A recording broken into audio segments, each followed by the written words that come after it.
Bonjour à tous et bienvenue dans ce nouvel épisode de Driver's Wrench Garage. Aujourd'hui, on va faire l'installation du driving shaft.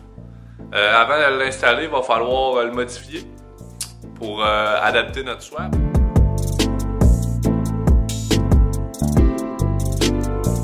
On va commencer tout de suite avec le driving shaft. Moi, premièrement, dans mon swap, étant donné que j'utilise la transmission TR6060, j'avais besoin de mon driving shaft qui fit avec pour qu'il pénètre bien dans la transmission. Et puis j'ai le différentiel de soir d'origine, on va dire. Fait que ça me prenait un différentiel de soir, ce que j'avais déjà, et l'autre de transmission. Fait que je les ai tous les deux ici.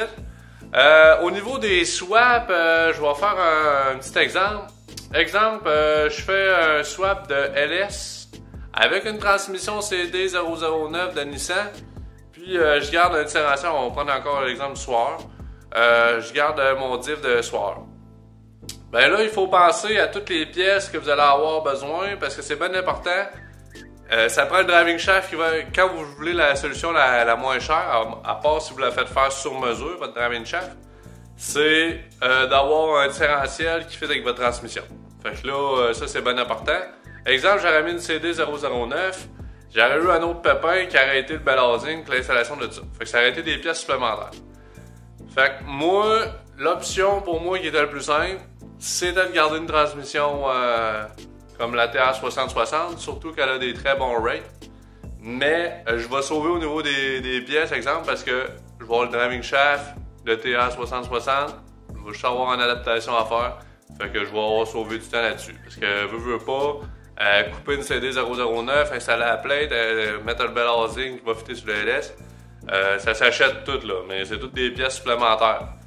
Puis, tu n'auras peut-être pas la même équivalence maximale de force sur une transmission ou l'autre. On parle de la TR6060 VS, mettons la CD009. Je dis pas que c'est une mauvaise transmission, c'est une bonne transmission, sauf que c'est pas la même max là. Ça c'est bien important quand on fait un swap, c'est regarder le max. Parce que moi, quand j'ai fait mon premier swap, j'avais utilisé une T5 sur mon 6 litres.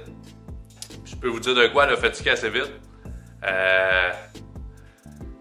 Après 2 étés, là,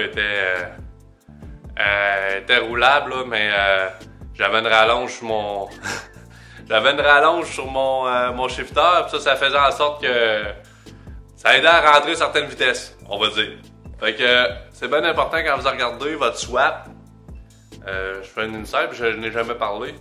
Les transmissions, le maximum de force que vous avez, c'est réellement beaucoup important selon ce que vous voulez. Parce que la transmission, c'est comme une des affaires qui est vraiment plate, parce que une fois qu'elle est adaptée, puis etc., si vous rechangez de modèle, vous êtes tout obligé à réadapter, puis ça va être des coûts supplémentaires si votre transmission au départ n'était pas assez forte. Parce qu'il y a beaucoup de personnes qui vont avec les NV 3500, après ça, il y en a qui vont avec des TKO, tout ça. Fait que c'est vraiment important. Regardez le maximum de force. Qu'est-ce que vous allez avoir? Qu'est-ce que vous peut-être planifiez d'avoir dans quelques années? Parce que ça dépend tout de votre setup à long terme.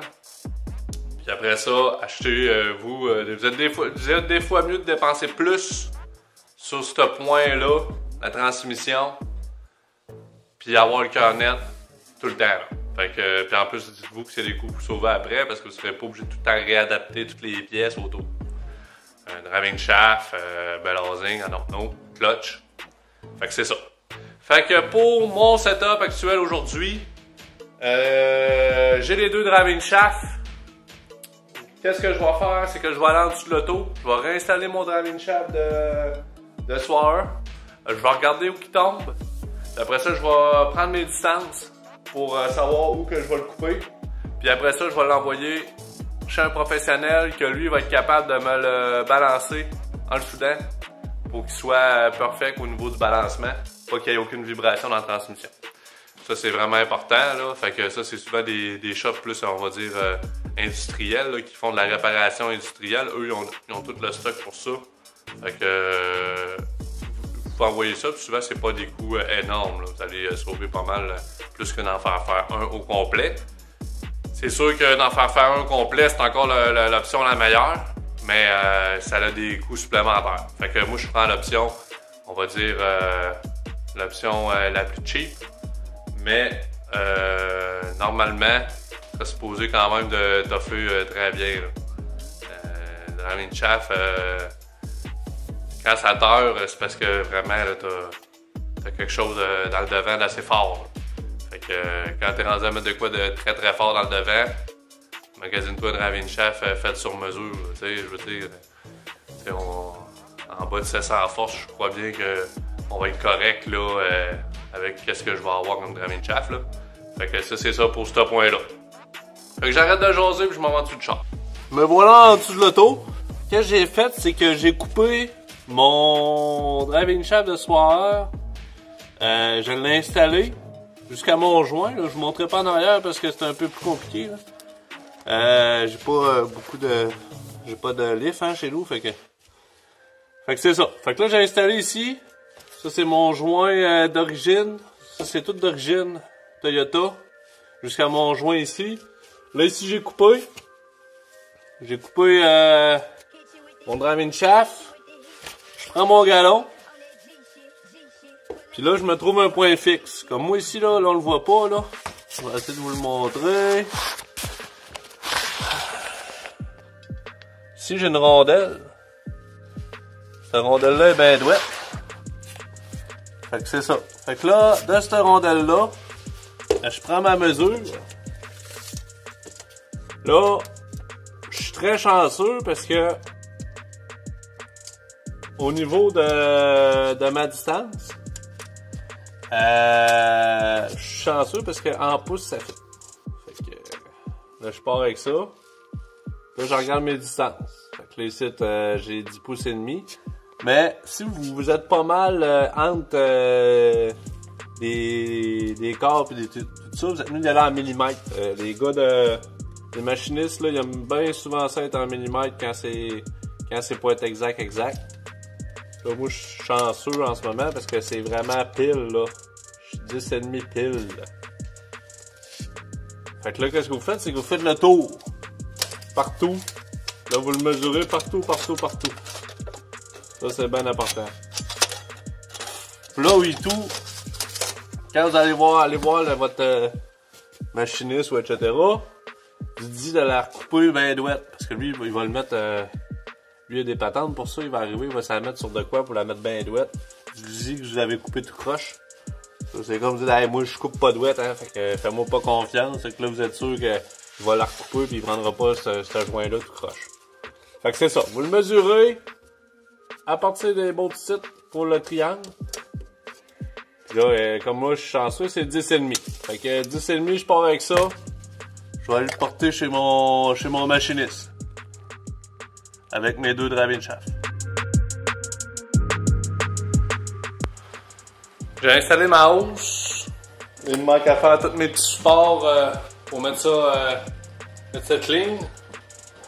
Pas que ça nuise nulle part. Ça, c'est de la hausse Greenline G 222-125. C'est de la 1 pouce et quart. L'ancien personne qui avait ce véhicule-là, il utilisait cette hausse-là aussi. Lui, il avait le radiateur dans la valise, mais d'une autre méthode.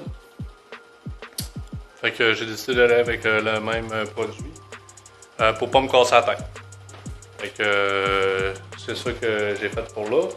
Là, il me manque à faire tous mes petits supports pour ça. Je vais utiliser encore une fois ma méthode de pauvre pour mes supports.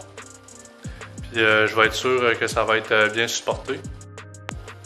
Fait que là, je suis en train de faire un show boucan dans mon garage. Je coupe du caoutchouc. Fait que c'est ça. Fait que je prends de la hausse comme ça. Je me coupe. Oups. Je me coupe des morceaux. Que là, je vais pouvoir faire mes supports de pauvre avec ça. Puis ça va entourer mes morceaux. Exact. Sans les compresser, bien sûr. Le but de ça, c'est juste d'avoir quelque chose par-dessus. Comme ça les empêche de bouger et tout ça.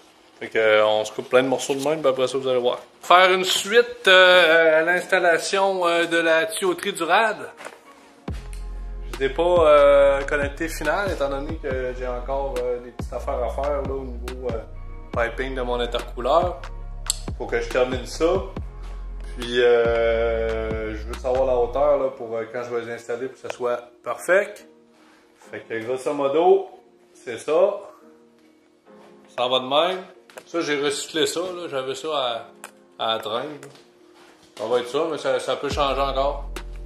Ensuite, j'ai mis des caoutchoucs pour protéger quand ça va vibrer, pas que ça use les tuyaux pour rien. Après ça, ici, dans le char,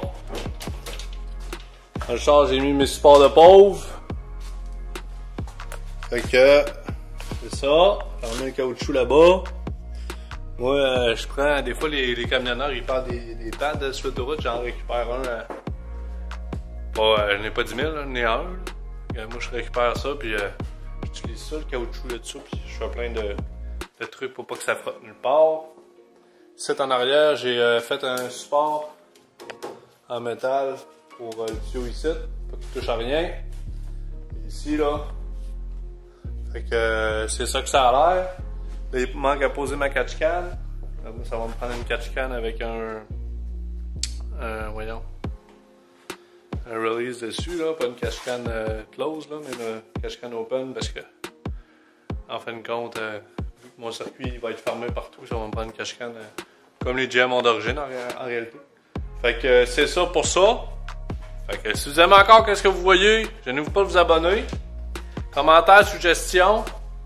La raison pourquoi je fais ces tuyaux-là, c'est une question monétaire avant tout. Il m'en revenait vraiment pas cher comparé les tuyaux AN12 et etc. Là, que vous savez ça coûte cher. Puis sinon à part de ça, gênez-vous pas de liker et de vous abonner. Salut!